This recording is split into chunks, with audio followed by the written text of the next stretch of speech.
You're listening to Sound Opinions. I'm Greg Cott with Jim DeRogatis, and we are here with James Murphy of LCD Soundsystem. James, welcome to Sound Opinions. Oh, thanks. A guest we've been chasing, Greg, since the two of us saw you at South by Southwest in that little tiny venue. Oh, dear. Just before the record came out. Very, very drunk. Blew our mind. It was great. Thanks. It was a nice night. It was MIA and LCD Soundsystem, I believe. 2004, And Hot Chip. right? And Hot Chip, correct. That's the first show we ever played with them. It was a stellar night all around. So it's great to have you, James. And I want to dial back because last night you played in Chicago, ran into Martin Atkins of Public Image Limited last night. And he said, I know James Murphy. I've known him quite a while, actually. He used to be an intern at Invisible Records. 25 years. True story. Yeah. Really? 25 years. 25 years ago. Oh, okay. I thought you spent 25 years at Invisible. As an intern at Invisible, and I finally got out. No, it was he ran the kind of the only label near my town, and I met him. I think I met him through Bill Tucker, who wound up playing with him in a bunch of different bands, and I just wanted to do something. So my mom would family would drive me and drop me off at he had this place in a storage area in New Brunswick, and I would go and silkscreen shirts and help out. And I didn't know he was in Pill at the time. I knew he was in Brian Brain. Yeah. And then it took a long. I think it was me playing cassettes while silkscreening, and I think I played Flowers of Romance, and he laughed, and he's like, "Haha, that's funny," I'm like, why? Why is it funny? And then I put it together, and I felt like an idiot. But he's a remarkably nice guy. I didn't see him for years. I did that for a little while, and then he went on. He was playing with. I saw him when he played with Killing Joke, and with weirdly enough, the bass player from Andy Rourke from the Smiths was the bass player. And then I saw. Then he was playing with Ministry, and or Revco, or it was like that whole group. So it was Bill Tucker. So I hadn't seen him in years, and I remember going backstage, and he remembered me, and I was really stunned. I was probably 19, I guess, and I had been 15, so I was really stunned that he remembered me. And then I got an email from him recently. It was like, "Hey, things are going great. How's it going?" And I was like, "You have to be kidding me that you would remember me." And then he confessed that I had that someone had pointed out in an interview.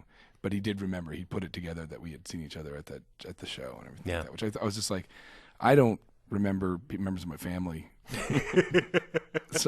But the drummer on Flowers of Romance. Yeah, but no. But he remembered. I thought it was like a really I was super charmed. He's a 6 degrees of separation guy. It seems like he knows a lot of people from very different parts of the world. But the point here, I think, is that there was sort of an apprenticeship aspect of your career that I'm fascinated by. You wanted to be in this world.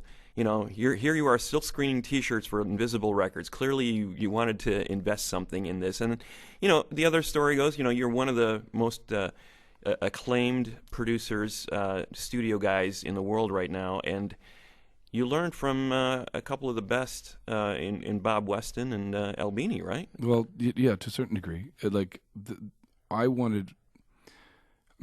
Music was my life, like most of my life. It's sort of the thing I was always the most interested in. And I really loved Albini's production, like like tons of other people do. It wasn't, hard to love. It was really great sounding and really good engineering, and a caustic dude. I was a big Black fan, and when I was in this indie rock band in the 90s, I reached out to him to produce us and to engineer the record, and he wrote back that we were on Homestead Records, and Homestead Records had screwed over Big Black. There was no way he was ever going to do anything for Homestead. It was this great combination of like just being really difficult and super nice. He was just like, "There's no way I'm going to do anything with those dick guys, a jerk." And I'm like, "But Bob will do it. It's fine." I'll just, like he was simultaneously like recommending, And Bob had done Six Finger Satellite record, which I really, which I thought was amazing, and I was a big Six Finger Satellite fan. So, the two of them sent me drawings and lists of equipment. I was building my own studio, and they sent me drawings and lists of equipment to help me build the studio, like how to build a wall and theory, and how you don't need this crap and you do need that, and it was a really great, really generous with their time and everything like that. And then Bob came and recorded us, and I had been self-taught engineering since I was 15, around the same time I stole my first four track, and So I had all these weird ideas, but it was just nice to finally, I had enough questions in my brain that the week or 10 days Bob was there, I learned everything because my brain was really set up to learn all of it. I think when people go try to learn things like engineering, it's like some of it can be so abstract and you don't have anywhere to put that information yet. But if you've been trying to record things for a decade and you've failed and you don't understand why this doesn't work and you're and suddenly someone just does it correctly and explains it really briefly, it's like the section for that answer in your brain is wide awake. And I really learned the basic tenets of everything I know about engineering in the 10 days that Bob recorded Pony in 92 or 93. Really interesting band with an interesting attitude. And there was a lot of stuff going on in your life. I wanted to ask you one more question about that period. The Seinfeld story. Oh, yeah. The whole script writing aspect. I mean, I didn't, your people really appreciate your lyrics, kind of smart and smart alecky, and, there's a sense of humor in there. And here you are, you were like a couple of minutes away from a gig writing for Seinfeld, right? Well, I mean, I don't know how that stuff works really, so I might have been a couple of minutes or the endlessly never. Mm-hmm.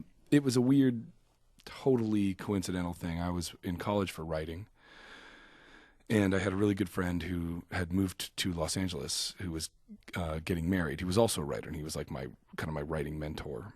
He had gone to Harvard, and I was very impressed with that because I was from a farm town. So, well, Princeton. we have to set this up geographically. Princeton Junction is the town with the train station. Yes, it's the town named after the nice town. If you want to have right. Princeton, New Jersey is right next door. Albert Einstein walked the campus of the university. Yeah. It's like so close, but so far. Yeah, really far. Now it's not. I mean, now I think it's. I drove through it and it looks very, very different. But when I was growing up, it was probably 30-40% farm town. And the other just very weird mix of bedroom community, and it was kind of like there was nothing. You ever seen the movie Over the Edge, where it's like the kids go crazy and all they have in their town is that rec center. Yeah, it's like just take the rec center out. Yeah, that's where. Although you had the Princeton Record Exchange, yeah, a like half a city block square. Totally. So it was somewhere between Over the Edge and Breaking Away, where we were cutters. Okay. So it's like it's a lot of '70s movies, seminal '70s movies that were my town. The land of '70s movies. Yeah. But anyway, I went to LA to visit him when he was getting married. His fiance was going away for a couple of weeks, and I had never been to visit him, and I'd never been to LA, and which is an Urge Overkill song. But I was going to just go hang out with him like for the week, do pre-wedding bro stuff, I guess. And we went out to lunch one day with his aunt. He called her his aunt, but she's like, well, she's not my aunt, but I was an actor as a kid. My sister's an actor, and there was our agent, and we were having lunch, and she's like, I really got this problem. There's this show, and the guys are from New York, and it's just the producer, and the star are the only writers, and they're out in L.A., and they're really worried about not having a New York feeling anymore, and we need a writer in New York. And my friend Paul's like, well, James is a writer, and he lives in New York. She's like, well, did you have any writing samples? And of course I did, because we were there. I was there with my writer friend, and we were going to edit each other's stuff.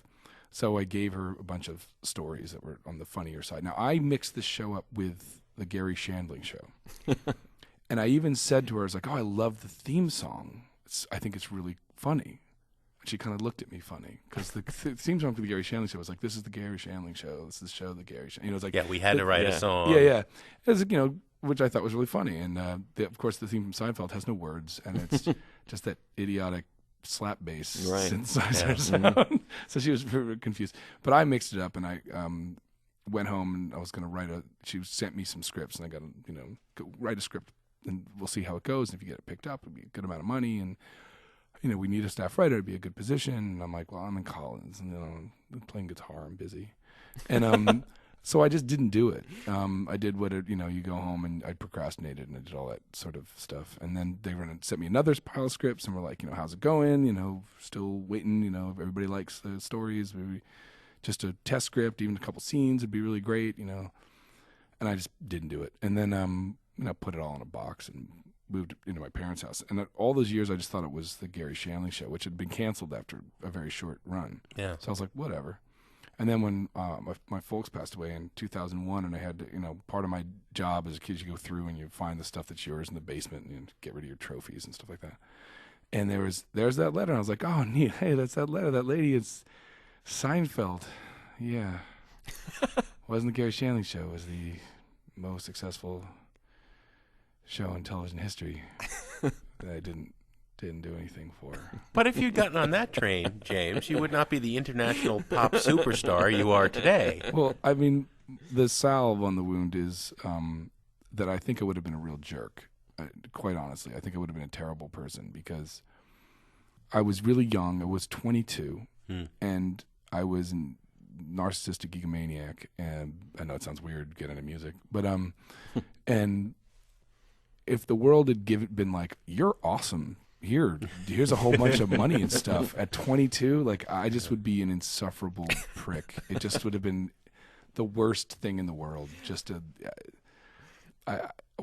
think the world telling you that you're good before you figure out that the world really doesn't care and whatever happens is just funny, then it really limits your enjoyment. And I feel like failing, like pretty, consistently through my 20s set me up to be a much happier person later in life. Like I look now at us as a band and I'm like, so much about what our band is about not being at a vulnerable age in a lot of ways. It's about being 40. It's about being much older than you're supposed to be in a rock band. And I think had that not worked out, I think I would have been, getting away with all the junk you'd get away with like that. I did have a dream once where I woke up in my bed in the life, at the age I was at the time, in the life I would have had I done that. And it was very, very strange. I woke up and I was like, does someone else live here? Do I have a girlfriend? I don't know. And I was like really obsessed with not blowing it for the other me, because I was assuming that I'd go back to bed at the end of that day and I'd wake up back in my other life, and I didn't want my other me. I was terrified that the other me was going to be walking around being an insufferable Hollywood jerk in New York in my day, like just being like, awful. And but I woke up and I had like a pretty nice house. It was near the water.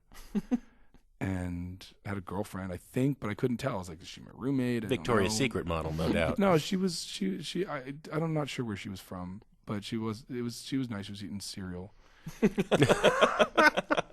still remembers the dream about I remember the life the he dream. could have had. I really. I went outside. And I remember I went out and I looked, and I was like, and I had like a car, and I was like, I don't know what car I drive, but which one's mine? I did the rental car thing where I just pressed the little locky thing, and it went boop boop, and I remember, I don't remember what brand it was, but it was, and I was kind of embarrassed because it was like one of those cars that's really expensive, but not one of the big four or anything like that. It was like, maybe it was like an Audi. So I had become one of those guys who wouldn't buy I wouldn't buy like a Ferrari or anything silly, but I wouldn't even buy like the Mercedes or the BMW in case someone from high school visited. The Audi would slip under the radar a little bit. That was the kind of guy I guess I had become. Oh my God. All right. Well, we're tripping here with James Murphy of LCD Soundsystem. We're going to have to focus this interview. You gather that, right? I know, yeah. You gather that.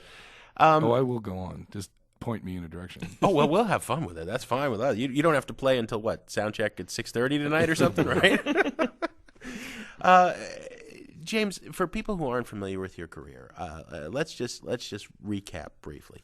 Kid growing up in not very cool Southern Jersey, loving music, obsessed with record collecting. Eventually, after time crossing the country in punk bands, you start this label, Death From Above, DFA, with Tim Goldsworthy. Mm-hmm. You're recording some great artists, Juan McLean, The Rapture, Uncle, La Tigre, Radio 4, and gathering enough of a head of steam and a hipster reputation that, you pick up the phone one day and it's Janet Jackson. It's Miss Jackson if you're nasty, yes. Miss Jackson. And another time you spend a week or 2 weeks laying on the floor of your studio trying to write lyrics with Britney Spears. Oh, that's a couple hours only. Oh, was that it? Was that what it reduced to? It was a short window. Yeah. Mm-hmm. But this had to have, for a down-to-earth punk rock DIY guy, that had to have been a surreal period. And it's happening just before the beginning of LCD Soundsystem. Well, no, that's happening. With the Janet Jackson thing happened, I'd already put out Losing My Edge. That's what she was calling about. Okay. She wanted something with that beat was what she was saying. And it was her on the phone, which I thought was pretty funny. Really? So it's just her on the phone just being like, I want something with that beat, and I like it. It's kind of dirty. And, I'm on the phone, and I'm like, oh, okay. And then there's silence, and then she's really very polite and very friendly. But then we just never called her back. Oh, no, just nobody talked about. I mean, I didn't have any management. But you had to be tripping thinking Wow. about Janet Jackson, listening to those lyrics. I was there in Cologne when Can played its first show. I told Captain Beefheart, you'll never make a dime. I did, but I wasn't so much. I just thought, for me, it was funny. Like, it was funny, not in a bad way. It was just funny. Yeah. Like, it was, if I was writing a story, it would be a funny thing to happen to the characters. Like, like, it wasn't a big... It was a big deal, but it wasn't, because I never listened to pop music very much. Like, I just, I was kind of snobby as a kid, but that really wasn't it. I just never really did anything for me. I never really was very moved by it. So, like, it's sort of just like having a professional football player call you. It was like totally irrelevant to my life. And, and weird. And, like, hi, John McEnroe. Like, just be like, it's a weird thing, but it wasn't like a part of anything that I had a place to put that information in. Except for the fact that, though, you produced a session by Janet Jackson, and that's what you would have made. No. Yeah. But had you followed or gone through that door, you make on one record what you would have made your entire career to that point. It depends on the deal. I don't think that they're all that like, oh yeah, let's just give this stupid kid 50% of the publishing because he seems cool. No, I don't know how any of that stuff works. I mean, we didn't do anything with that. With the Britney Spears thing, I wasn't very interested. Tim was more interested because I was on tour and he was home. So he was like, well, I'll make some music and we'll go and try and write something. And we spent a day trying to write a song, and she was very professional. What does that mean exactly? She was I don't know. I think the people that were like child TV stars and stuff like that, they don't get embarrassed very easily. I think they do deeply, but I think in a way, like, they'll just get up on a microphone and just sing. In a way that I would just be like, can everybody just leave? I need to go think. Like, I can't do these things in front of people, but they've just been tap dancing in front of adults since they were, short bands. Yeah. So it's like, it's a very different kind of work mentality. Like, they can just go do it. Mouseketeers. But she was very nice, and we spent a day working, and it just didn't really go anywhere. She went to dinner, never came back, and we never talked again. That's great. Dinner break, never returned. That transition, though, has always fascinated me, because you were in that indie rock world. You were, guitar, bass, drums. There was a certain set of rules around indie rock and all this stuff. And suddenly you're in this electronic music sphere, which is a lot more wide open in terms of the stuff that it would, take on. And it was uncool for an indie rocker to be messing around with synthesizers or keyboards or. Well, I mean, yes and no. I mean, in my bands, we used synthesizers, and I worked with Six Finger Satellite, and they were like one of the first bands to run around with synthesizers in that world. And we had never been very accepted in indie rock in a lot of ways, so I was pretty bitter, and I wasn't all that concerned about that stuff anymore. In fact, I'd quit playing music because I found the whole thing so distasteful and so confining. Not that I wanted to make pop music. It just felt like high school. It felt like you can't sit at that table or something. But with this, it's like when we started DFA, Tim and I talked a lot about how in a weird way, especially in like the era of Bjork, like pop music was a lot more flexible. That you could just, the ability to make whatever you wanted and not worry about like the rules was super engaging and interesting. And although of course we were like giving a lot of lip service to pop music, but we were, we were making pretty weird music, but it was just what we wanted, and we were working with the people we liked, and kind of working in processes that we invented and thought were good and interesting. And but none of those rules kind of applied anymore to us. Especially when we started thinking about dance music, it was just a much more interesting way of. Dance music really woke me back up, because suddenly, coming from an indie rock background, it's like, what was the point? What was the point of any of it? And you realize the point of all of it was just to feel cool. I mean, that's what almost everybody in a band wanted to do. They wanted to be cool. They wanted to feel cool. They wanted other people to think certain things about them. And if you took that away, what was the point? The music was boring. Like, most of it was crappy. It sounded bad. No songs weren't there. Nobody could sing. It's like, what was the point of any of it? So,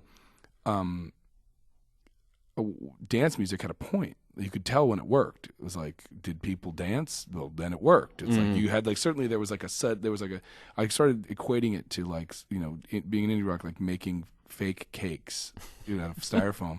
And dance music, you were cooking. You made food. Like people ate it, and if they liked it, then it was good food. But no matter what, it was like it was there for a reason. You were going to play it, and they were going to dance or not. And I really liked that kind of like. It really struck a chord with me. That kind of just like simple set of goals that. Within which you could make it specially delicious. You know, like you know, like once the main, there was a point, and the point wasn't art. The point was something else, and then you were free to kind of like do as much weird stuff as you wanted, as long as you did the basic job of making it danceable. See, it all comes back to New Jersey, Greg. Princeton Junction is right up the road from Trenton. The giant sign that used to welcome you when you Trenton would drive makes the down. world takes. There you go. Trenton makes the world takes. By You the way, drive that into City sounds like a Gardens, you'd see it. complaint, which is what I love. It's like that makes you just take. You take it. We made it. Take It was and an early- take because we're givers. Yeah, back then, you know, if it had been made now, there would be haters. Yeah. You know, we're the players, you're the haters. you know? Trenton makes the world hates. So LCD Soundsystem starts up, and there's this series of 12 inches, these singles. They're blowing people's minds with that incredible dance groove. In particular, Losing My Edge, you know, has this incredible groove, so hot and dirty. Janet Jackson wants it, but those lyrics that are so funny. You're making fun, or I think you're admitting I'm a super music nerd, and it bothers me that I'm not cool enough to hang out with you spin writers, you pitchfork webzine lovers, you know, it's like wearing your heart on your sleeve, name checking everybody you could think. So there's something lyrically, there's something musically, and James, don't take this the wrong way, but you are in no means a pop frontman. How dare you? You know, in the great David Thomas of Pere Ubu tradition, you know, it's like, I don't care. I don't fit the mold. I don't care. I'm going to be up there. And there you were. What was the impetus at that point? Having been burned out on indie rock, you know, thinking you're done playing, why did that start? Well, I'd started DJing, and that was really fun. And suddenly, for the first time in my life, I was kind of cool, and I really liked it. And I had all the angry bits of me that had been in. I was a very diligent indie rocker and punk rock kid, and I had all these really. I was mad all the time and really controlling, and I had all that side of me that was like still getting really fired up. Plus I was wasted all the time and DJing all the time. And suddenly I was able to do cool stuff. And then I was like, well, this is what I hate about this. This is what I hate about New York. This is what I hate about dance music. This is what I hate about indie rock. So instead of complaining, Tim and I had this big conversation where we were like, we'd met all these people who were just awful and who were getting away with murder and making terrible music. And we were like, if all these people can do this, and what do? We're just two guys who love music and who complain. That's all we do. We sit and we just, this is awful. Hey, wait a minute. That's you and me, Greg. Yeah, right. And we're just like, you know, like the guy doesn't know he's talking. He's just that's just a rip off of that, you know, song by the other band that he thinks nobody knows it, but we know. And you know, it's just empty drivel. And I was like, well, why don't we just do what we complain via a vehicle of doing things? Now that means everything, and that was what DFA was supposed to be. Mm-hmm. So a group of people that we believed in.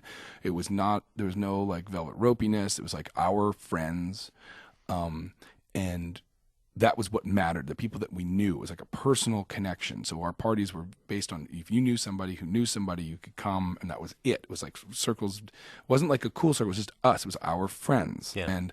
and it was, you know, cheap or free or and we would play the music that we liked, not like a bunch of junk. And it would be, you know, like we would be fighting against just like DJs that would say things like, well, I like this record because I can play it between this record and that record. I'm like, and you're going to waste 7 minutes of my life with something that you don't care about, but it's like a good glue. It's like mayonnaise between two things that also suck because it's in the same tempo. Like it was all this kind of stuff that seemed really low quality.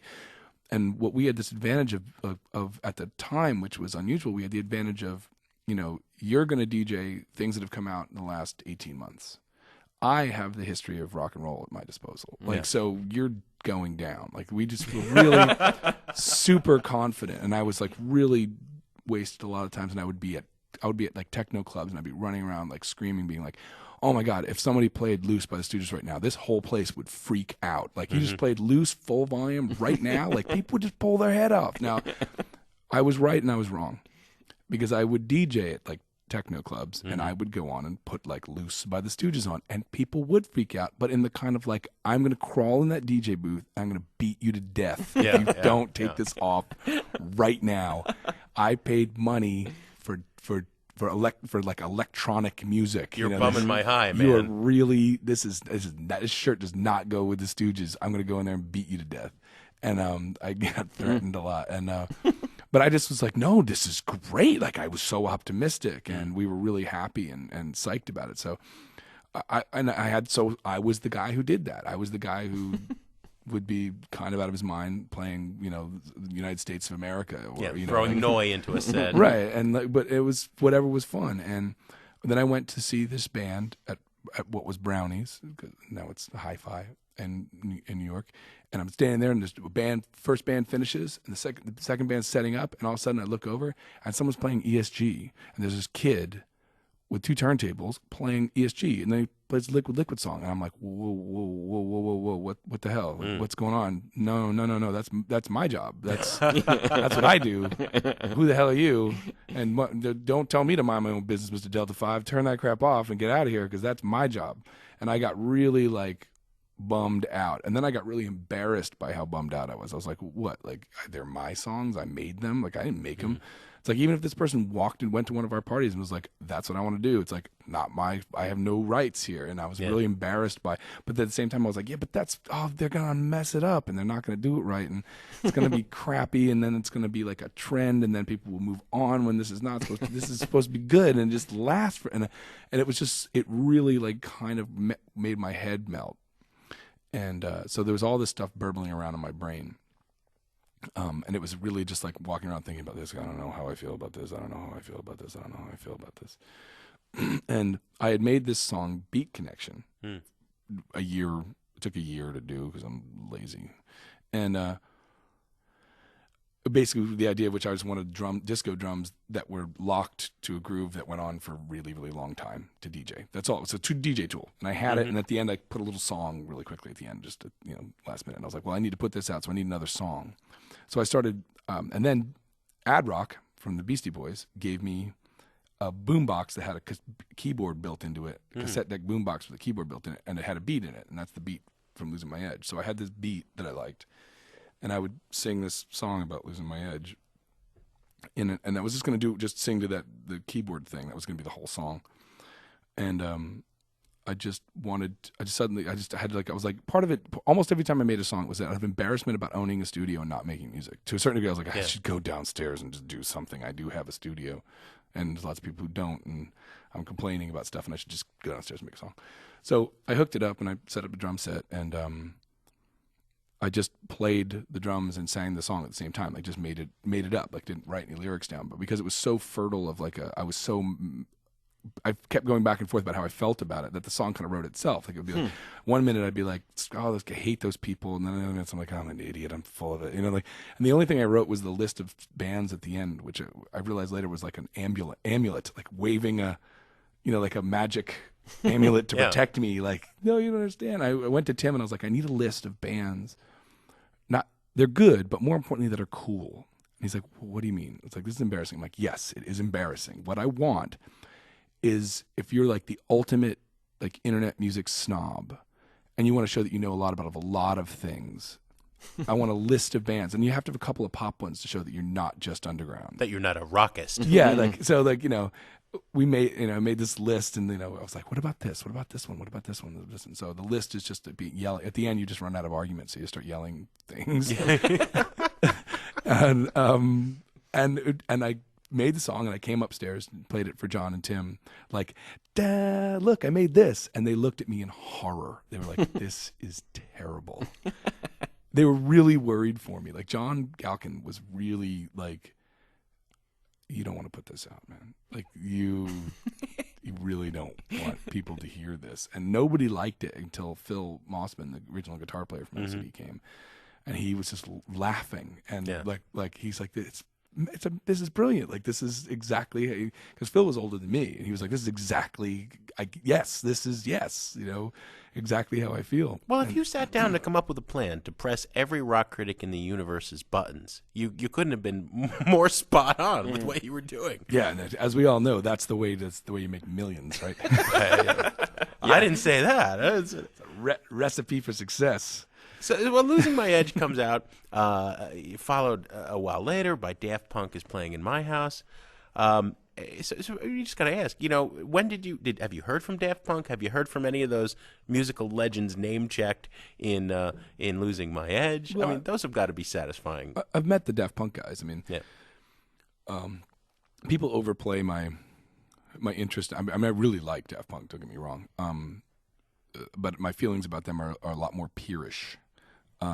Than say, like, Gil Scott Heron. Yeah, there's it's a different relationship with suicide. But for me, I've met a couple of people, but not too many. I mean, I've not met Captain Beefheart. Really, He just stays and paints. Yeah. Nobody's met him. Yeah, so it's not really. It's not something that comes up too much. I mean, there's some people I was friends with beforehand, like the Nation of Ulysses guys and stuff like that. Those are people that I knew. But the Daft Punk thing, it was just for me. They were just such a good example of something just fun and that worked. And for Daft Punk's Playing My House, it was just like I got really sad, like, and I missed all these raves. I was talking to my friends. I was like, I never did any of that stuff. But I was like, but I used to play punk house shows, which were awesome. And like, Daft Punk never did any of that. And then I thought about this guy. It would be a guy like that used to throw punk shows in like Ohio. How awesome it would be if he had just saved up all his money. They called Daft Punk up and called their management, and they were like, well, it's going to be this much money. He was like, all right. So he saved up for years and then just booked them without ever really getting into the specs of it. And then they show up and it's a house party. I thought that would have been really funny. Like, they're just there like, well, where do we play? Well, it's like, just down here by the washing machine. It's going to be great. Yeah. Because that's what we used to do. We'd play by the washing machine. Yeah, the beer's in the sink. Where do we put the pyramid, man? Yeah, it's long pre-pyramid. But I also like the idea that, like, and I desperately, when we were talking about shooting a video for it, I contacted them and I really just wanted to do it. I wanted to make a documentary. I wanted to go to one of the punk houses I used to play at and have a show and invite kids and put a PA together and just film it and have them do it, and they couldn't. Or maybe they just were like, I don't know how this LCD is going to be, so maybe see how this pans out before we commit. This could be terrible. Like, I don't know. They could have just, not been like, this might just be really embarrassing, so we're not going to do it. But they were very polite about it, and but I wish they had. It would have been pretty funny. Well, those 12 inches got collected on the first record, and the first record was amazing. I remember in particular that song "Tribulations." We wore that out for about a year when that came out, and that is just like this proto-disco song. From a guy from an indie rock background, the understanding of dance music and what makes it work on that track was pretty astonishing. It was like, this guy was in an indie rock band? This sounds way too... Well, and now Capitol Records is putting it out, That was funny. You and Frank Sinatra. Yeah. I guess what I'm getting at is, your understanding of dance music, it's not something you commonly associate with a guy coming out of, a guitar-based indie rock band. How did that filter in? Was it just like going to a lot of clubs and seeing what worked and what didn't? Or? Not at all. I think I kind of found my level. I think I found what makes sense to me. I was always into physical music, like body music, and I was always wrong about songs that were going to be popular because I don't like pop. I don't care very much. Though the Tribulation is a total pop song, but in fact, it was written to show my friend how easy it is to make songs as a joke. But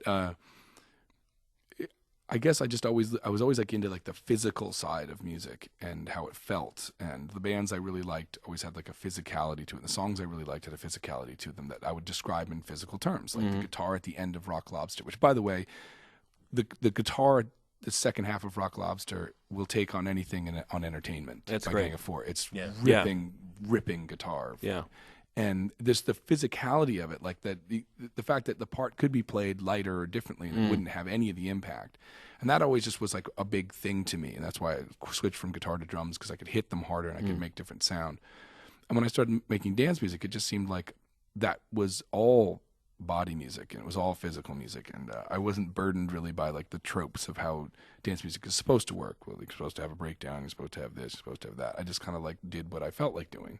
And I was always a live mixer. Like I would mix live bands, and I would also do mixes in the studio where I'd do a lot of muting and unmuting and stuff like that, like dubbing essentially. And so the process of making that kind of music was very comfortable to me. Like it fit. It was like one of those things where you're like, oh, this is what I'm supposed to do. And Tribulations was literally just doing everything at once. Like I had a synthesizer that was playing a pattern. I had drums, a drum machine, and I had a guitar and I had a microphone. And I didn't have a part, and I didn't have a guitar part. I didn't have any vocals. And I just had my friend Marcus, who's now, I guess we would call him Poop Robot on the radio. I was trying to explain to him how to make songs, like not to sit there with a mouse and make little boxes, but instead to like let things run and do live things and then go back and edit those. So he was sitting there turning parts on and off as I pointed to him, and I was playing guitar and singing, and that was how the song came out, like, just like in an afternoon. And I was gonna give it to somebody else, and then we started playing it live because we needed more songs, and then it became a song for the album. That's how it became an LCD song. But it was just like really just like being like, turn it back on now, turn it back off, use your DJing brain, dude. Like just turn it back on and turn it back off again. It's not rocket science. It's it's amazing how powerful that stuff can be. Like how every track in the world, the drum goes away, and then you wait, right, and then lo and behold, it comes back. Of course, it comes back. It's like, no, stop being surprised. But it's really approaching dance music with a punk rock attitude. You find yourself PRA. There you go. You find yourself on Capitol. I never thought that we'd see a second LCD Soundsystem record, and yet, 2 years later, Sound of Silver comes, and songwriting is even more sophisticated in some ways, but lovably stupid in others. I mean that in the very best sense of the word. Thinking of a song like North American Scum, which just kind of says it all. You're still angry. You're still making fun of people you hate. Well, no, I'm almost always making fun of myself as first, and then usually that was a really telling song to me, because in a lot of ways it was not making fun of North Americans very much. It was partially making fun of the relationship between the U.S. and Canada, which I love, which is one of my all-time favorite relationships. The weirdest. It's so weird because like I love how little Americans know about Canadians, and like how funny Canadians can be about Americans, and it's just like how like all the comedians are Canadian because they're just standing on the edge of the table being like, really, yeah. really, and but also like I really like how Canadians can be like really. Oh no, I'm Canadian. That's we're not American. Like, can be very. But then if they like an American thing, we're like, well, we're North American. We're all. Yeah. It's all one thing, really. It's kind of just Canadian American doesn't really matter. Like if it's something they like or a band or something, it's like we as North Americans we get this kind of music, and those English people don't. Like they kind of like can choose when to be your brother. Sure. Which I found really funny, and I also just was like about like, I didn't realize how little Europeans realized that Americans were insecure. I didn't realize that they had no concept that Americans had insecurities. Now, granted, the world thinks they know this place largely because we export so much media. We have so much television, so many movies, so much music and news and all this stuff that just comes flying out. We're content. Well, we did have a cowboy for president at that point. Threatening to kick the world's butt if you didn't like him. We had. But we're content providers, which has led the world to believe they do know. Like, and they'll be like, "You don't know anything about my country, but I know everything about your country." And I'm like, "You don't know. You actually don't. You know everything about my media apparatus. Then literally nothing about what it's like to be, from New Jersey. You don't have any idea. And you think we all think we're winners because guess what's on TV? People who think they're winners. Like, it's like not everybody's like Friends or two and a half men or something. It's just like And that always killed me. As someone who grew up in New York and New Jersey, you ever seen an apartment anything like those places No, where of the people course. in Friends live? Of course. For God's sake. Well, it's just like they just, like, and it's like, of course, usually the people that are like, you guys are a bunch of idiots, and like, what's your favorite? I like Basquiat. It's like, okay, take it easy, So, it was just a song about like, the perception, and it being a very weird time to be an American traveling because of our illustrious former president. Mm-hmm. Yeah, and, it was weird. It was super weird. It was the only time I ever felt like, oh, gee, please, really? Okay, those Canadian badges and put on my bag. No, it was which is another thing Canadians do, which I love. They all have Canada stickers, like not American. Don't blame us. Not a good hostage. But it was just it was just a song about it being a weird time. But I think, like most Americans got that. Like they got partially that it was like, another, and whereas a lot of Europeans were like, why you don't like Americans because of Bush, right? And I'm like, no. Where do I begin with this? It's like, no, it's not that easy of an answer. It's just a song about how funny it is to be American and feel misunderstood. Well, you do that both sides of the coin thing really well. Whether you're making fun of hipsters in Losing My Edge, whether you're doing North American Scum, and as somebody who grew up where you did, New York, I love you, but you're bringing me down. You know, I mean, there's that love-hate relationship. Well, it's a love song. Yeah, to a place that you occasionally hate. Well, of course. Well, you don't love anything if you don't hate it a little. And also, it's like, but it's also not really just my opinion of New York. It's also like, I don't like people who complain about New York constantly. Like, I don't like my New York friends who are like, oh, it used to be so much better. And you're like, shut up. It's like, I used to come here in the 80s. You get knifed. It wasn't better. There were things that were awesome about it, granted. It was cool that rent was way cheaper. Part of the reason rent was cheaper is because you would be stabbed. That usually drives property values down. Walking to the music stores on 48th Street one day up 6th Avenue after taking the train from Jersey, and just out of nowhere, this kid comes up to me and punches me in the face. Yeah.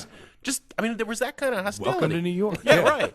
And, but then I went and bought a Moog at 48th Street. I love it. I hate it. Yeah, no, it was, but I also just like, it was partially just about like the emptiness of the complaints about New York. Oh, it was so great, and now it's not. I know some of them were valid complaints because it was like, I did want to start mugging people at a certain point because it was like, it was just getting too family friendly. Yeah, well, Disney, they took out the porno theaters, the freak shows. But even just like people just wandering around being like, basically suburban jackasses wandering around being like, this is my city, you gotta keep it down. I was like, dude, shut up. If this got slightly hairy, you'd all be gone. But the thing that I loved about this record too was that there was beyond the sort of the satire and the element of humor that was part of it, which is very much in the first album. There was, I don't know, correct me if I'm wrong, there was a vulnerability that you were letting the world see in this record that wasn't there earlier on. I mean, I'm thinking about All My Friends, Someone Great. Those kind of songs have a power to them that I think resonates with people. Like when you play All My Friends, that's the moment in the show, as far as I'm concerned. That is Born to Run. That is like, that's one of those songs that like people don't get tired of hearing that song. It's like that's a great moment. And I think because there's almost an emotional undercurrent there that maybe isn't there with some of the other stuff. It's different. I mean, for me, Losing My Edge is in a lot of ways, a really, really sad song. And I always feel like, this is going to sound really pretentious, so well, whatever. I'm old. I feel like I'm working on one thing all the time, working on the same thing, whether it's throwing a party or DJing or running the label or working on designs or working on songs for the band or figuring out how we play live, figuring out what the posters are like. I'm working on one gesture, like one thing. And with a couple of exceptions, which I consider to be failures, which are part of what you do. You make songs that are failures, and you make things that don't work so well, and then you chuck them away. A song like Losing My Edge has the same emotional content to me as Someone Great or All My Friends. Someone Great a little bit different because it's kind of it's a slightly less in the context of LCD. So for me, the feelings in Losing My Edge and the feelings in All My Friends are the same. They're all they're all like like if there was a central thing, they're all just parts, you have to look through them differently to get to the thing. In other words, if you thought about it as like if you were making a biography of an inanimate object, and these were all chapters, that's sort of like how I feel about it. There are sadder chapters that seem, but it's all part. You all know what's going to happen. The person's going to be born, they're going to live, they're going to die. That's what happens. And so for me, like I always felt like Losing My Edge was a really sad song. It was also really funny, and I also felt like All My Friends was, it was maybe it did seem like it was like more the way that thing is painted, for lack of a less horrifyingly pretentious way of saying it, is just slightly different. It is more emotional in tone. But they always seem the same. That's why I think of records as like communication devices. Like when the record's done, I just don't know what they are for a long, long time, because I just need to see how people react to them. Like I didn't know how people were going to react to All My Friends. I was a little embarrassed of it because I felt it was so melodic. I was really like, oh, this is just too poppy and too melodic. I can't. I had a really hard time with that song. When it was done, and then when we started playing, I was like, okay, this is working, and people really respond to it. And it was to a large degree about like having gone away on tour and missing.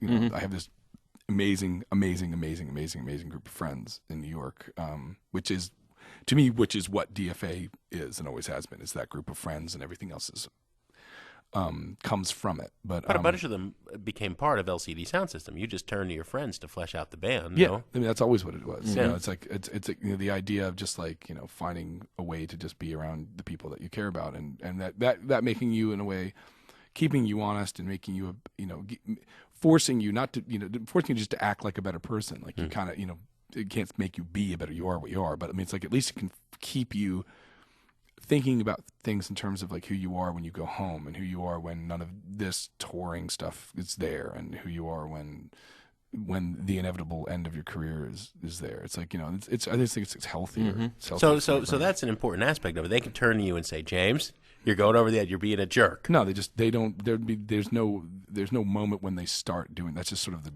that's just yeah, that's consistent all times. Pat emits a sound. Pat the drummer emits a sound like an air conditioner of idiot, jerk, blowhard, sucking all the air out of the room, Murphy, staff micromanager. Like just constant, like a constant stream of making fun of me and me back, and I think it makes it feel like you're in your living room no matter where you are. There you go. Well, we are talking to James Murphy, leader of LCD Soundsystem, who has not brought any of his bandmates along to call him an idiot, a jerk, a blowhard. They don't want to go. You kidding me? They're riding bikes and drinking coffee. They're going to hot dogs and stuff. Oh, there you go. They're having fun in Chicago. In the wind. Yeah. All right. This Is Happening comes out. It's album number 3. And the chatter starts almost immediately. And I've read 3 or 4 interviews that had some semblance of sanity to them, where somewhere along the course of making this record, you decide this might be the last one. Yeah. Well, I thought I thought Son of Silver was going to be the last one. And well, when I talked to you in 2005, you were touring behind the first record, and you already said, I want to be Brian Eno. I want to stay at home and get back in the studio and not have to do this anymore. Yeah. Or Brian Wilson, too, honestly. There you go. I just want to be a Brian. Just any Brian will do. Brian Ferry, but I'm not that, Well, there's chic. a little bit of Brian Ferry. Yeah. I mean, it kind of looks like him a little bit on the It's cover. like a Robert Longo photo of Brian Ferry there. Yeah. With a little hatful of hollow thrown in. Yeah, and no shoes on the other side. Yeah, that's good. It's a good move. No, but I mean, that's why it says, All My Friends, it's like, this could be the last time. Like, it was like, we're done. I don't want to be a salesman, which is what I kind of felt like touring to a certain degree. Is like, you're just trying to sell a record, which is not that interesting. Though I like tour. I mean, I do now, especially. It's better than ever, which is great. But no, towards the end of the recording process, I was like, the 3 makes sense. And if I have to think about making this record, releasing it, touring, coming back and doing it again, I don't know if I'll do it. Like, I don't know if I would go out and get in a bus with the concept that it's going to happen again. Not to mention that I'm ambitious and I'm aggressive and I'm competitive and I want to do the best I can. It's like if I play a sport, I want to do the best I can. I want to, if I'm doing this band. I want us to be the best we can. I don't want to like do the indie rock thing of shooting ourselves in the foot and stuff like that. But I don't want to be a famous person. I have no interest personally in being a famous person. I know some famous people, and it's not a life that I want. It's not like a lifestyle that really makes sense to me. I like my Subway, and I like my bookstore, and like my bicycle, and like I like my life. So the idea would be like if I was going to go out and then we were going to make another record, like I'd be pulling back, which is goes against everything that I've come to be and believe. Would to come in like, what? I'm going to try and be smaller. Like it's all really weird, but it makes sense when you're angry. When we started and I was just like, we were broke and I was living on an inflatable mattress, and I'm like, we're going to be really big, man. Let's just go with this stupid idea as hard as we can. And then when the stupid idea starts working, you're like, and maybe we should go home, So I didn't want to do that. So I said the only dignified thing to do was be like, do this the best I can, go out and tour the hardest I can, and do like, do things we've never done before, like bring lights, and we never had a lighting guy ever. Yeah. Like we never, we didn't do anything, and so I was like, oh, let's just do it. And let's just try and think of all the David Bowie shows we wish we were a part of, and like all the Roxy Music shows, and just try and just do it the best we can, and then go home. And with the energy of knowing that it's over, we can do it, and we can have fun, and like really enjoy each other and enjoy our time, and that like gave me a lot of energy at the end. It was towards the end of the records, doing all the lyrics and stuff like that, and it's like, okay, well, this makes sense. And also, we did the thing where I made the record myself alone. The first singles, I made them in my basement, essentially, was where I lived. Then the record, I went to a farm. Then the second record, we got a little more introspective. And the third record, I rented a mansion in Los Angeles, and everybody was a jackass. So I wanted the full arc of a humiliating rock and roll career. Yeah. The next record I think is going to be like a synth pop duo record with some girl singer. I don't know. And then play state fairs. Yeah. Exactly. Well, see, I just wanted to do all that stuff all in just 3 records. Well, now what I've come to kind of believe is going to happen is this was the last of LCD Soundsystem being a professional rock band. We, making albums and going on tour and doing all that kind of stuff, singles and videos and things like that. It's the end of that. Because the freedom that I had in the life that created the band was huge. I was like, why don't I try this? It was like an idiotic idea. I'm going to go do it. And then I suddenly had a career. That's missing from my life just because of time. Like, to do this job in a dignified manner takes up almost all my time. So I want to stop that. Don't want to become another band. I'm not going to form another band. That if I make a band, it's LCD Soundsystem, that's it. And I'll probably make more music, but just maybe make 12 inches and maybe make an EP or maybe make another album at some point, but not with any intention of going to play it live, and not with any intention of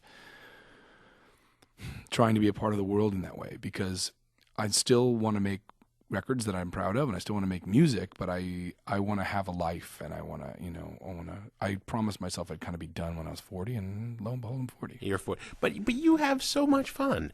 To look at you on stage banging away at that cowbell.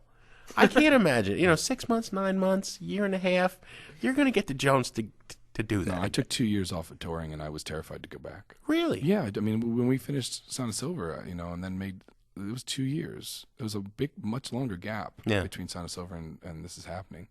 But you always look like you're having a blast. I do have fun, but I also have a great time DJing, and I also have a great time gardening, but nobody sees it. Like it's like I have a great time reading. I like write. I am a lucky person in that, like, with some personal stuff that I'm not great at dealing with. Like, I do enjoy stuff. Like, I like things. I like to do things. I like to listen to records. I like to make records. I like to play music. I like to DJ. I like to read. I like to write.